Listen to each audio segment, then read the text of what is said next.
हम कहानियाँ बहुत अच्छी अच्छी सुनाते भी हैं और बहुत अच्छी अच्छी पढ़ते भी हैं, लेकिन उनका मर्म नहीं समझते कभी भी। वो कहानी सबने पढ़ी है ना, अपने यहाँ सेठ सेठानी है, कहीं कोई है कहीं कुछ, फिर भी एक सेठ सेठानी ले लो। सेठ सेठानी अपन पर सूट भी करता है कि नहीं? लकड़ा रहा तो सूट करता नहीं।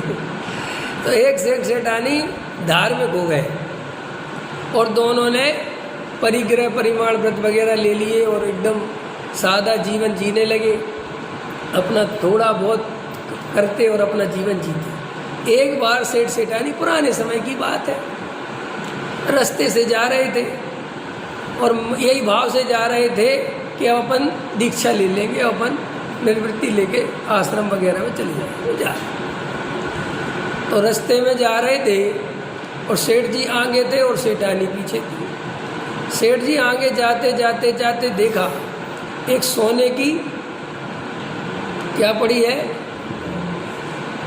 अशरफियाँ पड़ी हैं, सिक्के पड़े हैं, गोल्ड पड़ा है, हार जी हीरे जवाहरात जो भी तुम्हें लेना हो भी पड़े हुए हैं और पोटली में पड़े हुए हैं। सेठ जी की नज़र चली गई। अब सेठ जी की नज़र गई तो सेठ जी के मन में आया कि मैंने तो सोने का त्याग कर दिया है, मैंने तो, मेरे को तो परिग्रह वगैरह कुछ नहीं है, लेकिन स्त्रियां सोने की बड़ी मोही होती हैं और ऐसा नहीं हो कि गोल्ड देख के इसका मन पलट जाए। तो उनने क्या किया, जरा सी आगे को दे तो मिट्टी डाल दी। सेठानी ने देखा इनने कुछ किया है। सेठानी ने कहा क्या कर रहे हो, क्या है? तो सेठ जी का एक और नियम था, सत्यानु सत्य बोलते थे, झूठ नहीं बोलते थे। तो वो पत्नी से कहते कुछ नहीं उन्होंने कहा बताओ। अब दुविधा में है, सत्य बोलना है, फिर भी उन्होंने कहा चलो। बोले देखो यहाँ पर एक सोने की मोहरें डली, बहुत सारी असरफियाँ डली है, थैली पड़ी है, पूरा सोना है उसके अंदर। और मेरे मन में ये आया कि तुम सोने को देख के कहीं प्रभावित ना हो जाओ और तुम सोने को देख के तुम्हारे परिणाम चंचल ना हो जाए, इसलिए मैंने उस पर मिट्टी डाल दी। तो सेठानी ने बड़ा कमाल का उत्तर दिया, बोले घर चलो वापस। क्या उत्तर दिया? बोले घर चलो वापस। बोले तुम मेरे से कह रहे हो कि सोने को देख के मेरा मन, तो इसका मतलब अभी तो तुमने कुछ समझे ही नहीं कि तुम्हें सोना दिख गया, दिखनी चाहिए थी मिट्टी। इसका मतलब अभी तुम सोने के त्यागी, घर चलो। मिट्टी पे मिट्टी डाल रहे हो और कह रहे हो कि सोने पे मिट्टी डाल रहा हूं। अब बोलो धर्मात्मा कौन है? अगर ये कहानी का तुम्हें ये उत्तर ना बताया जाए तो तुम्हें सेठ जी कितना धार्मिक आदमी लगेगा। तुम्हें लगेगा वाह धन्य सेठ जी, खुद भी धर्म करते हैं और अपनी पत्नी का भी धर्म की चिंता करते हैं। लगेगा कि नहीं लगेगा? लेकिन भाई ये सब है पुद्गल के खेल, इनसे नहीं हमारो मेल। ये बात कहाँ समझ में आई? वो सोना और मिट्टी पुद्गल कहाँ दिखे? सोना कीमती है और मिट्टी बेकार है, ये मान्यता तो अभी पड़ी हुई है। इसलिए साहब हम दूर रहते, हम पैसे को हाथ नहीं लगाते। अरे इसका मतलब पैसा ताकतवर है, तुम्हारे दिमाग में भरा पड़ा हुआ है, डरना क्या घबराना। ख्याल में आया कि नहीं आया? अंतरंग में देखो, चेक करो कि उनका डर के कारण त्याग तो कर दिया, उनसे दूर तो चले गए, लेकिन अंदर से उनमें सुख बुद्धि नहीं, इसलिए वे प्रभावित करते हैं। वे प्रभावित कैसे करते पता है? मुनिराज को चक्रवर्ती भी प्रभावित नहीं करता। क्यों नहीं करता? मुनिराज को चक्रवर्ती भी प्रभावित नहीं करता। क्यों नहीं करता है? अरे कुछ तो उत्तर दो, क्यों नहीं करता पंकज जी?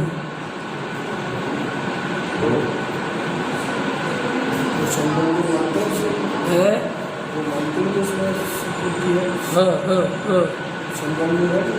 हाँ बराबर। और रमेश जी तुम बताओ।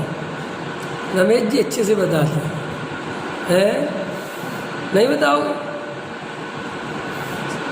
अरे भाई, मुनिराज चक्रवर्ती से इसलिए प्रभावित नहीं होते कि तुम्हें वो चक्रवर्ती दिखाई देता है, मुनिराज को उसमें चक्रवर्ती दिखता ही नहीं।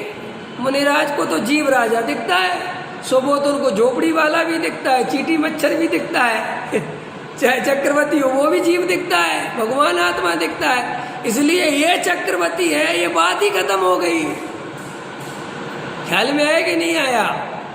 उनको वो जड़ वैभव ही नहीं दिखता, वो तो सब पुद्गल दिखता है। वो ऐसा थोड़ी मानते कि इसके पास वैभव बहुत है लेकिन मैंने वैभव का त्याग कर दिया। ये चक्रवर्ती है बहुत पैसे वाला लेकिन मैंने पैसे का त्याग कर दिया। ये तो मूर्ख चंद की कहानी है। असली ज्ञानी के पास ऐसी भाषा नहीं है। असली ज्ञानी कहेगा, कोई कहेगा महाराज चक्रवर्ती, अच्छा ठीक, उनको जीव दिखेगा। क्यों? कि वे चक्रवर्ती आदि को सबको ही जड़ पुद्गल देख चुके हैं। उन्हें तो अपने चैतन्य में श्रद्धा जगी है, चैतन्य में अपनापन है, और सभी जीवों में चैतन्य ही दिखता है। उनको न शरीर दिखता है, न उसके संयोग दिखते हैं, न उसका वैभव दिखता है। उन्हें उससे क्या लेना देना। इसलिए मुनिराज निश्चल, सहज, स्वाभाविक बात करते हैं। वे चक्रवर्ती देख के उसको, उनको कुछ 1% विकल्प नहीं है। ख्याल में कि चक्रवर्ती आ रहा है, लेकिन जो अज्ञानी है, भले ही वे त्यागी वृत्ति बन जाए, भले ही वे मुनि बन जाए, उनसे कह दो फलाने सेठ आज तुम्हारी सभा में आ रहे हैं, तो वो उनको आगे बैठवाए, माला पहनवाए, ख्याल में नरियल दिलवाए, है ना, आज विशेष आशीर्वाद दे, तो ये तो निश्चित ही कि तुम उससे प्रभावित हो रहे हो ना। अगर उससे प्रभावित नहीं हो तो कोई भी कहे कोई आ रहा है, आओ तो आओ, बैठो तो बैठो, तो जाओ तो जाओ।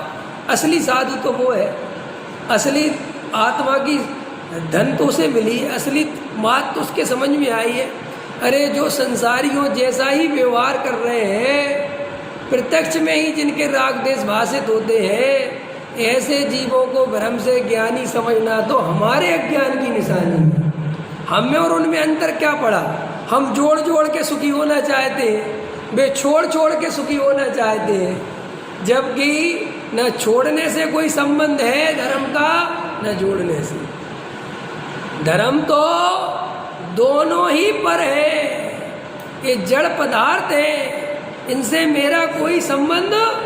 ये निर्णय जब तक नहीं होगा तब तक तुम दो काम करोगे, या तो धर्म के नाम पर पदार्थों को छोड़ते फिरोगे, उसकी लिस्ट बनाओगे, या जोड़ने की लिस्ट बनाओगे। छोड़ोगे अपने को धार्मिक समझोगे, जोड़ोगे अपने को पापी समझोगे। अंतर समझ में आया? ये चलता है। जो जोड़ने में लगे हैं उन्हें हम पापी समझते हैं, जो छोड़ने में लगे हैं हम उन्हें धर्मात्मा समझते हैं। तो सब छूटेगा कि नहीं छूटेगा? बिल्कुल छूटेगा। क्या कहा मैंने? छूटेगा, छूटेगा, छूट जाएगा, छोड़ने नहीं जाएगा। अंतर समझ में आया? और अंतर के आनंद पूर्वक छूटेगा। तो साहब हम कैसे पहचाने? तो सुनो कैसे पहचानोगे।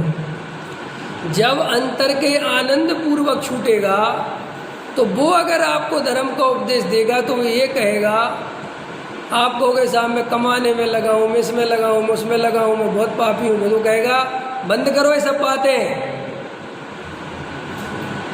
तुम इसमें, ये तुम्हारा स्वरूप नहीं है, तुम ये सब छोड़ना चाहते हो। क्या साहब छोड़ना चाहता हूँ, बहुत मन करता है लेकिन छोड़। तो वो तुम्हें कहेगा कि ये तुमने विधि गलत समझी, तुम अपने स्वरूप को ग्रहण करो। पहले क्या करो?